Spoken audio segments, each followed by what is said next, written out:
MaryAnn Schlegel Rugger.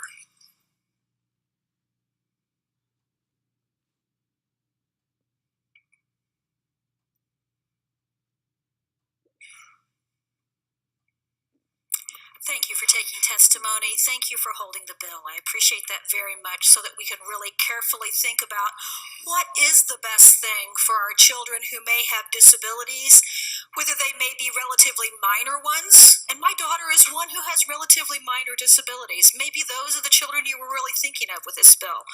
Or whether they may be children who have very major disabilities and who have very large needs. Let's think about the whole spectrum of those children and what their needs are. As the parent of a child who receives special education services, I am an expert on this topic, as are the other parents. I'm also an expert on this topic because I have an undergraduate degree in economics, agricultural economics from Purdue, so I do think of things with a business mind. And I have a law degree from IU in Bloomington. I also did purchasing for Procter & Gamble after undergrad, and I've worked for over a decade as a corporate lawyer in downtown Indianapolis, and now I work with education law and not-for-profits and small businesses. So I'm all over this. So use me as an expert, please, whether it's today or whether it's another day. I would love to talk with you. Key points. Special education parents are some of the most vulnerable parents that you may deal with. We don't come into this knowing what we're doing. We suddenly have a child that has a need that's unlike our other children, or maybe unlike our families growing up. We don't automatically know what to do with that. My daughter's now 14. Maybe I could use this at this point. Maybe I would have enough expertise with my educational background, with the experience I've had coming here and listening to things I've read. It's taken a long, long time to get here. And again, I have a child with very mild needs. I don't think most parents really could use this because they don't have the background to know how to do the choosing. Choice is a wonderful thing. But choice needs education and experience to be able to make good choices. That's the hard thing we're balancing here. We're a vulnerable population. Bible. I'll even quote Bible today. Jacob and Esau. Most people know that story. Maybe not everyone. Do you remember what Esau did? He sold his birthright at a very vulnerable point. He was tired. He was hungry. He would do anything for a bowl of soup. And he sold his birthright. Our children's rights on a federal level and on a state level, and in fact, if you haven't seen it, these are the state special education rules. Do you see how thick these are? And it's single-spaced. Are our children giving these up when we do this program? I'm a lawyer and I've read this and I don't even know. We need to know those things. We don't want to give away our children's birthright and their protections just to get $6,000 to spend in the way that we may think is best.